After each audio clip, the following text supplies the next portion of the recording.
Thank you. This is a story about a special place. And like any good story, it starts like this. Over the river and through the woods to grandmother's house we go. And this house is very special. It is an old 100-year-old white farmhouse in the middle of a walnut grove. And this walnut grove is important because the black snakes used to rest in the trees during the summer, and sometimes you'd see the white skin hanging out of the trees. And during the fall, we would collect these walnuts and grandma would sell these at the church. And it was important because this is a lot of the ladies counted on this because this is how they made their cookies and their candy. It was important. And so collecting those walnuts was important. And the way we collected those walnuts was a little unusual. We collected those walnuts in my grandmother's bra. And so here's kind of how that went. I think I need to explain. My grandmother was blessed. And so we found out that if you cut the back strap off the bra and cut the bra down the middle and put the arm over your head, it made a funnel. Now, a K cup will fit a lot of walnuts in that K cup funnel. And that's what we do. We put those walnuts in and go to the porch and we drop those walnuts out and put the cup back on and run back out to the yard and collect those walnuts. And we'd haul them the whole 9 yards. I told you this was a very special place. There was also an old fence in the backyard that broke the pasture land from the house. And this was important because this is where grandma threw her old dishwater and what she called slop to feed the pigs.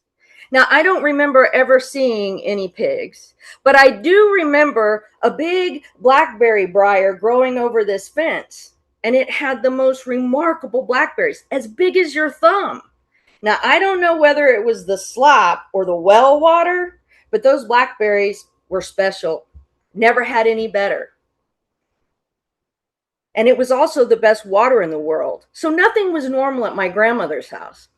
She had a huge garden in the back, and she would tend to that garden, and you didn't walk in the garden. You didn't mess with the garden because she's going to bring all that in and work some kind of magic in the kitchen with this big pressure cooker that the whole family was convinced was one day going to explode. But grandma every year would can jam and can vegetables and make relish. And every year the county fair would roll around and the ribbons would come in right and left. And she would say, that's why we do all this work. It's so well worth it. And you can't have my pressure cooker either. And always in the background of all these adventures was the trains. You see, the house kind of set in the middle, and then there was an old highway, and next to the highway were the railroad tracks, and next to the railroad tracks was the river. And my grandfather would get done working, and he would take his cane fishing poles and he would head to the river. Now, you couldn't follow him, but I could run down to the end of the drive and the trains would come by and I would wave at the conductor and the conductor would toot his horn, woo, woo. And I was convinced, because obviously my grandfather owned all of this, that I had my own private rail line and all of the conductors knew me. And I also remember that the house had no air conditioning. And it was hot all the time, and the windows were always open. And she had hardwood floors and old doors with these large black door knockers and handles. They just looked old. And the floors made noise, the doors made noise. And I can remember all the windows always being open. And it's important because in the guest room that she always kept shut, there was a window, and the window wells were pretty deep, and there'd be black snakes sunning themselves in these windows. Now, as a child, you only have to see this once to believe that that's just where the snakes nap. So I stayed out of that guest room, and not just because of the snakes, but mainly because it also had the opening to the attic door, and that door just looked creepy. It smelled weird, it had snakes, and there was a weird attic door. It gave me the heebie-jeebies, and I stayed out of it. There were also things that were so strange. Like she had some things, but she didn't have others. She had a piano, but not a microwave. She had a pressure cooker that could explode, but not a crock pot. She had plates on the wall. Weren't they going in the cabinet? She had a drawer in her bureau that was full of everything: lace, bits of ribbon, an old World War I journal that my uncle, who was an MP in France, had written. There was a photo of her in a nightgown, kind of Hollywood style, with an old robe that she sent to my grandfather when he was in World War II. And he sent her back a photo from Korea in a hula skirt.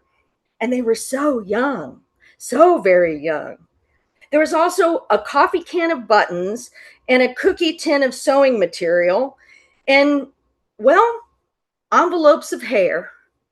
Now, there was an envelope for me with my curls in it, and there was an envelope of blonde hair that had my mom's name on it, and that hair was blonde. Now, I'm going to tell you right now, my mom's never been blonde. She's had brown hair the entire time I was grown, and then a black piece of hair from my grandmother. And I'm going to tell you now, the entire time I knew that lady, she had white hair. But had I not seen it, I wouldn't have believed it. But my grandfather being a barber and my mother being a hairdresser, nobody in our family knows the exact natural hair color of anybody. My grandmother believed in naps, a lot like the snakes. So every afternoon after her programs, Guiding Light, All My Children, As the World Turns, and before dinner prep, she would retreat into the bedroom, open the window, and let that breeze come in, hoping there was one. Now, if there wasn't, everyone wiped their feet with the washcloth, so if the breeze did come by, it would cool you off because it was hot. And she would tell stories or recite poetry that she'd written or she'd learned. And she would tell me stories like about World War II and the blackouts and Nazi propaganda. And she would say things like, loose lips sink ships.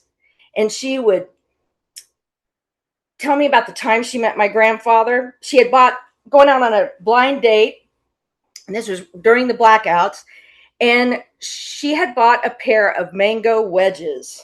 And she was just sure that this was going to seal the deal with this young fella. And she tells the story about going to meet the boys they were all going out on this double date with. And my grandfather, not the one she was supposed to be with, took one look at her, grabbed her around the waist and said, just my size, and whisked her into the theater. Well, the rest of that's history, I guess. And she talks about, let's see, dancing in the caves to big band music. And the time she stole the chicken and had Big Joe barbecue it up with some of her friends. And she loved music and poetry. She believed reading was important and learning was a golden ticket to a better life. And she wrote a piece that would come up over and over again as I was growing up and having a hard time. And it would be in birthday cards, or maybe she'd start the beginning of it when we would be together. And sometimes I appreciated it and sometimes I didn't. And it goes like this. Everything is going to be all right tomorrow. Everything is going to be all right, you'll see. It could be, it should be. Believe me, everything's going to be all right for you and me. There was also some poetry that she learned, like this one, and I want to be true to the text, so I'm going to read this little bit. Little orphan Annie came to our house one day to stay and wash the cups and saucers and brush the crumbs away. She shooed the chickens off the porch and dusted up and swept and made the fire and baked the bread and earned her board and keep. We sat around the kitchen fire and had the mostest fun, listening to the witch tales that Annie tells about the goblin's going to get you if you don't watch out. Now, there's more to that story, and maybe if we have time sometime and we're all together again, I'll finish that. There are also stories of the fairies in the wallpaper and all of the Irish folklore, like you don't mess with the fairy circles and don't take any food or drink from the fairies if you do find yourself there. And my favorite story was about little Epaminondas. And that poor boy had a terrible time getting to the grocery store. And I never really understood how the bread worked out or the butter, if the puppy drowned. But again, that's another story for another time, because you got to know he stepped in pie. And that's kind of important because that created quite a mess. Remind me, and I'll tell that story another time too. But now, before I go, I want to make sure that I tell you about the chair at my grandmother's house. Now, there was nothing exceptional about the chair. It didn't look exceptional. It was tan velvet, kind of had a skirt at the bottom. What was exceptional about the chair is the noise it made. It kind of made a kerchunk sound when you rocked in it, like kerchunk. And I always wondered where the sound came from. So I would like rock faster, kerchunk, kerchunk, kerchunk, or slower, kerchunk, kerchunk, or the mid rock, kerchunk. No matter how I rocked, the chair always made the same sound. And one day I decided that I needed to find out exactly why the chair made that sound. So I'm in a particularly fine rocking mood. I feel like I am ready. We are rocking away. And I decide today is the day. I'm going to find out what makes this sound. So I get down off the chair, get on my stomach. I peer underneath the skirt. I look left. I look right. I look all the way to the back. I kind of get under the chair just a little bit. And I notice there's a piece of paper under there. I tug on it a little bit. And it's kind of a wax paper. It's yellow and blue. I pull it out and I can't believe my eyes. It it's a I come out from under the chair to get even a better look. And I'm looking at this piece of gum and I can't believe it. It's fully wrapped in its gum. So I just knew what had happened. I clasp that gum in my hand. I run into the dining room and I tell my grandmother, I know exactly why the chair makes that noise. It makes gum. And before my grandmother, because she's looking like she doesn't believe me, can say anything, I say, look, it makes gum. With the evidence in my hand, I quickly unwrap it, pop it in my mouth, because I'm going to tell you now, the 7-year-old me knew that found snacks, floor snacks, those are going to be confiscated. So I pop it in my mouth. I run out the door, screen door slamming behind me with my booty in my mouth, and sort of proud of myself that I'd figured out the mystery. Now, every time I would come to my grandmother's house, I headed for that chair. Kerchunk, kerchunk, kerchunk. And I figured out that you got to rock kind of fast, to make the gum. That's how that works. Kerchunk, kerchunk, kerchunk, kerchunk. So every 3 to 4 rocks, I'd get down on the floor, look for the gum. Now, if that didn't do the trick, you got to get back in the chair, give it another good 3 or 4 rocks to really make that gum. I kind of had it all figured out. Me and the chair, we had our own rhythm going. And pretty soon I'd get down and there'd be 2 or 3 pieces of gum every single time, like clockwork. I was pretty sure I was the only kid in America with the magic bubblegum chair. So years later, as I grew up and we're packing my grandmother up to go to assisted living, and she giving me things from her house. I got the pressure cooker, the the coffee can of buttons, the World War I journal. I passed on the hair. She asked if there was anything else I wanted, and I said, "Whatever happened to the bubblegum chair?" And she said, "You really want to know?" And I have to pause because I knew from how she said it that maybe I don't want to know. But I decided to be brave and I said, "Sure, tell me." She said, "Well, honey, that chair was actually broken. The spring in the chair was bad, and that's why it made that sound. And somehow a stray piece of gum must have made its way down into the cushion or accidentally got kicked under the chair.